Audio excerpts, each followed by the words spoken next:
really want to talk about is why it gets more difficult to keep doing these strategies. When you really get down to it, there's really only 4 strategies. There's really only 4 strategies in craps.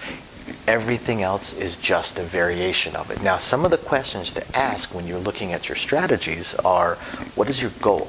What is your goal? What is your end point? Are you aiming for the rolls that are going 5 or 6 rolls and then a 7? Are you going for those rolls that go 10 or 12 rolls before a 7? Are you shooting for that 20-minute roll or that 30-minute roll? I mean, is that what your strategy is aiming for? The other thing to look at with your strategy is the worst case scenario. The worst case scenario, how much it would cost you under that worst case scenario, and then look at how many rolls it would take were that worst case scenario to hit the next time around. How many rolls would it take to win back just that money, to get back to the break-even point? Because that's a failure that a lot of strategies have. Most strategies end up getting far too complicated. But first, let's go over what are really the only 4 strategies that exist. I'm not going to go over pass line. Pass line, don't pass line. I mean, that's just basic gameplay, and some people will only play the pass line with odds. Great. I don't necessarily call that a strategy. That's more just playing the game. Playing the game, trying to kill a little bit of time more than anything else. Very difficult to win large sums of money playing just the pass line. However, you're also not going to lose large sums of money playing just the pass line unless you're doing max odds. So the first one and the most common one are place bets. Doesn't matter what the point is. You're placing the point. Or you're placing all the numbers, including the point. Oftentimes, regardless of what the point may be, could be a 10, could be a 5, could be a 6, regardless of the point, we're going to place it. So we would generally do 64 across. But some of the place bet strategies are only going to do 52 across or 54 across. But the point being, they're placing the number. Placing the number, and that is, at its core, the most common strategy. Then from there, it's just what you want to do with the strategy, which again, you have to look at what is your goal. Are you trying to win a lot of money by catching that 20-minute roll? Or are you trying to just survive, in which case you have all these convoluted hedges and regressions and stuff like that, that all they do is really slow down your loss, but they also significantly diminish your win. So again, figure out what you're targeting. So the place bet's the most common strategy.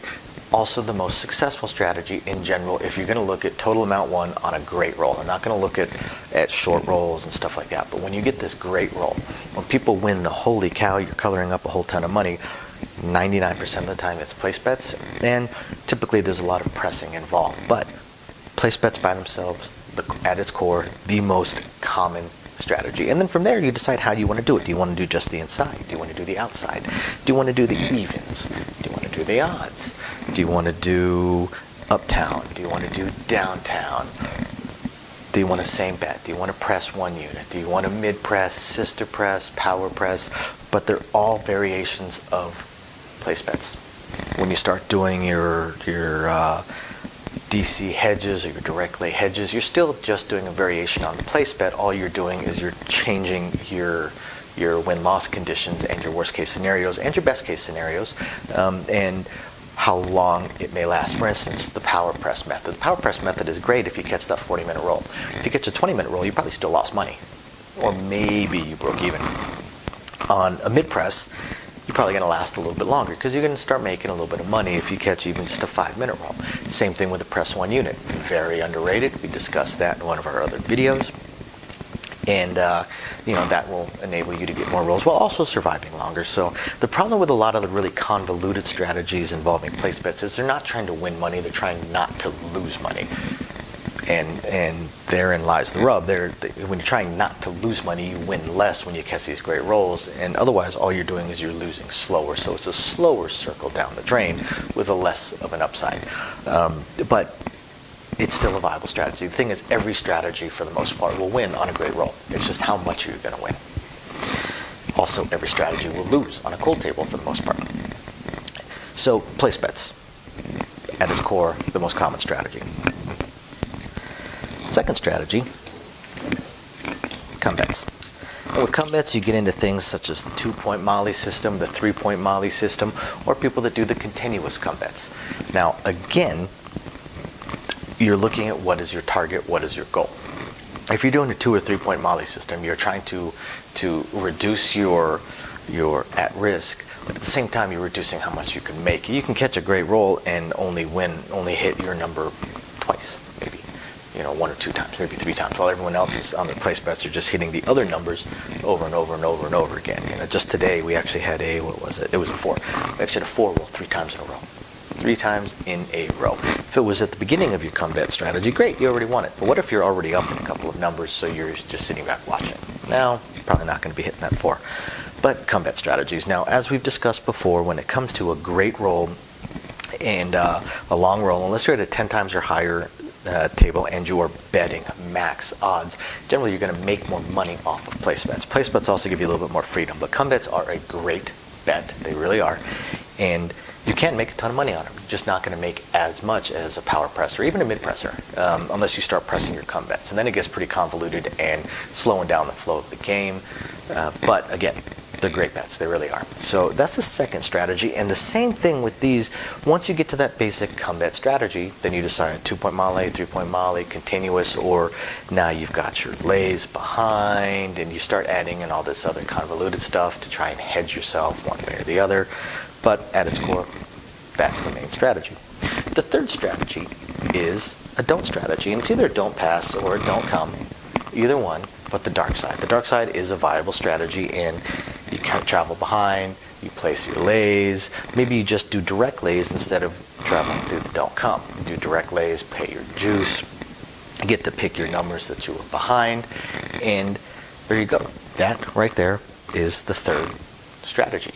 Everything coming off of that is a variation off of that. Coming behind your numbers, then placing them so you turn it into a $2 table, so theoretically you can't lose.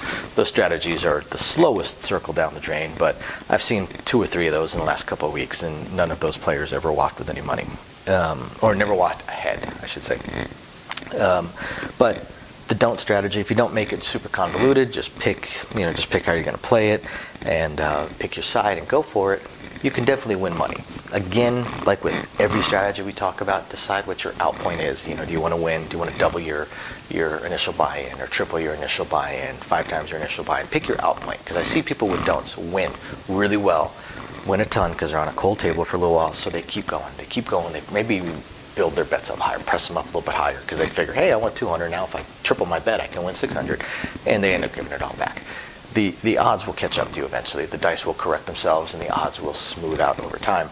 But if you take that first win and go, decide how much you want to win. Don't give it back. Please decide what you're going to win and take that win. Run for the hills. Spend your money on your wife or your husband, because you always want to spend your money on your husband.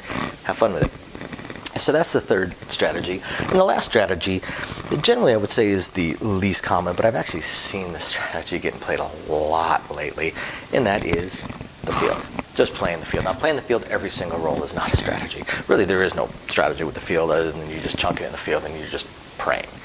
But if you think about it, with all the rest of these, you're kind of doing the same thing. You're just hoping your number hits.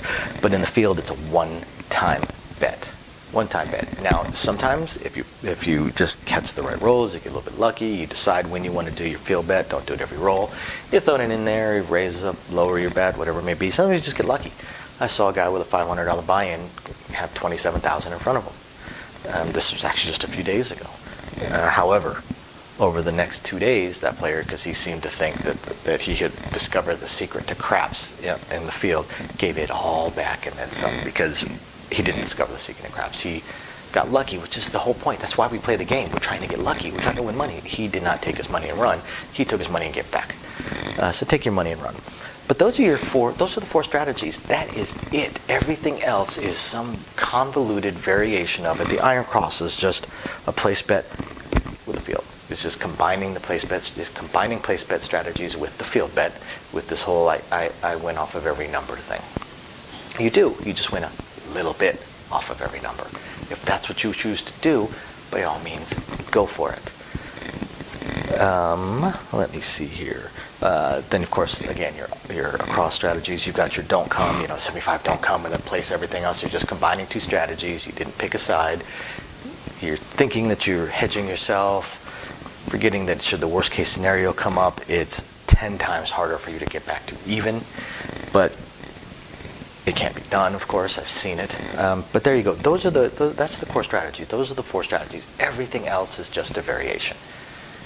So I hope you guys find this interesting, illuminating, enlightening, or just plain fun. We thank you guys for watching, as always, and we will catch you next time. Bye now.